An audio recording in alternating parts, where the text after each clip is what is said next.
Max, talk us through your contract negotiation. Congratulations, and how easily or not easily did it all sort of come to an end? No, thank you very much. Obviously, yeah, super excited to be at the club for an additional 4 years. Can't believe how lucky I am to be in this position. So I'm always grateful for the club for showing a lot of faith in me, not just as a person, but as a player as well. So super grateful, and thankfully I've got a good manager in Ben Williams who sorted it out. I'm sure as a sort of father-son selection and a guy who sort of grew up as with this as a big thing in your mind, you probably didn't have much of a desire to leave Adelaide, but did you explore that at all, or was it just about length of time and right numbers and all that sort of stuff? Yeah, obviously I was lucky to be father-son, and growing up as a Crows supporter I always wanted to play for the Crows, but probably goes past that, to be honest. Now that I'm here, the relationships I've built and the direction the club's going, it's really exciting to me, and didn't want to go anywhere else. How important was it for you to get it out of the way before the season and get it done as soon as possible? It wasn't the end of the world, but it was probably something that I was looking to do. And then thankfully, my management and the club had come to an agreement that I was more than happy with. And as I said earlier, I'm super grateful for the opportunity to play an additional 4 years at this great footy club.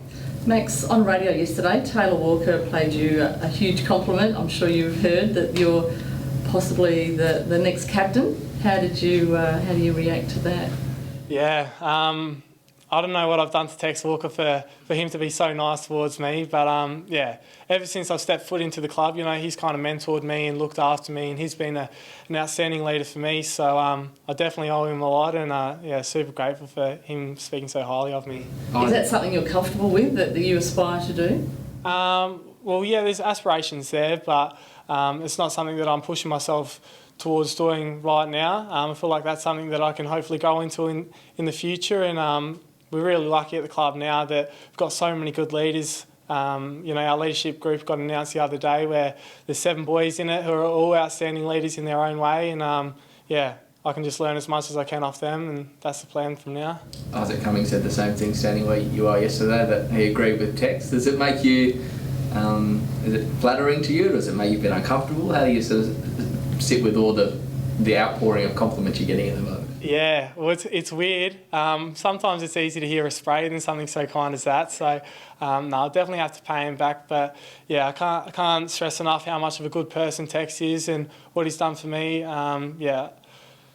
Hopefully in the future I can pay it back in some way. But he's a great man.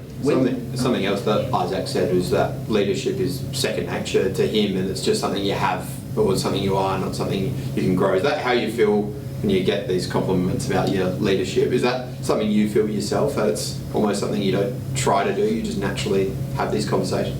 Yeah, well, I can tell you what I do try to do. I just try and be a good person around the club, help the boys where I see fit, and if they ever need any help, they know they can come to me in some way or another. So that's just the person that I want to be, and then on the field, just let my actions do the talking. Stand up in big moments where I can, and that's what I aspire to be as a leader, and hopefully the boys can see that. Do you feel like you were ready to be part of the leadership group this year, or maybe next year? How sort of far down the track do you see that evolving? Yeah, I wouldn't put a time frame on it, to be honest. As I said earlier, we've got 7 outstanding leaders at the club at the moment, and I just need to keep growing as both a person and a player before I join that group. And there's no pressure internally about me joining the group. It's just, as I said earlier, developing as a person and as a player, and hopefully one day I'll get there. 22nd birthday, is that like a couple of days? Or tomorrow, yeah. 22 tomorrow, so getting old now. The contract, probably no better way to celebrate it, but just on all the questions about leadership, like, do you still see yourself as a pretty young guy, and do you have a sort of more long-term perspective in how you sort of view your career, and are you patient with all those things that might come down the line? Yeah, definitely want to be patient around it, but in saying that, it's weird because I feel like I've been drafted yesterday, to be honest. I still feel like I'm one of the youngest, which in a way I am, but there's some great young talent coming through the doors now, whereas I'll probably have to start mentoring them a little bit rather than me just be the young fella. Have you seen the pre-season so far? I know you had a bit of a slower pre-season, but how's your body sort of been with a couple of games now under your belt? Yeah, it's good. It was obviously, as you said, a slow start. Didn't really do a whole lot pre-Christmas, but I had a great block post-Christmas in that January, and now we're into games now, which is really exciting. So it's really good to get a hit out against Port Adelaide last weekend, and then Freo this weekend coming up.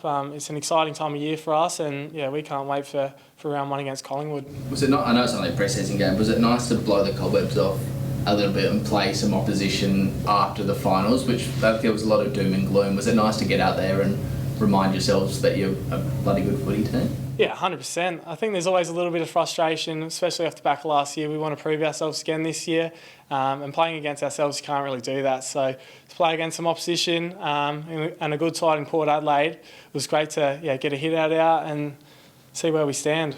Is it exciting to sort of be on the road tomorrow, for the first time in months, and you get to know the whole new guys in the squad, that sort of thing as well? Yeah. As I touched on, the connection within the group's outstanding.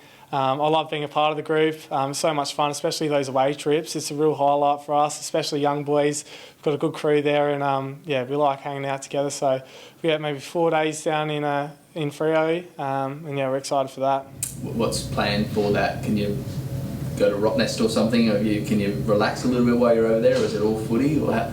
Nah, we'll be strictly footy until we play the game, and then afterwards Dan Curtin's birthday's coming up, so he's turning 21, so we might just do something with him and his family on the Sunday, but haven't really looked too far ahead, to be honest. Is it, now that it's your last game, is it a bit of a dress rehearsal for round 1, or are the boys going to be experimenting a little bit with things, or has it sort of been explained to you how you approach the game as a team? A bit of both, really. We've been experimenting all pre-season, and now it's coming to the point where we're trying stuff out in games, and we're really, I guess, fine-tuning that before round 1. So, expect small differences, but we'll pretty much play the same way as we did last year.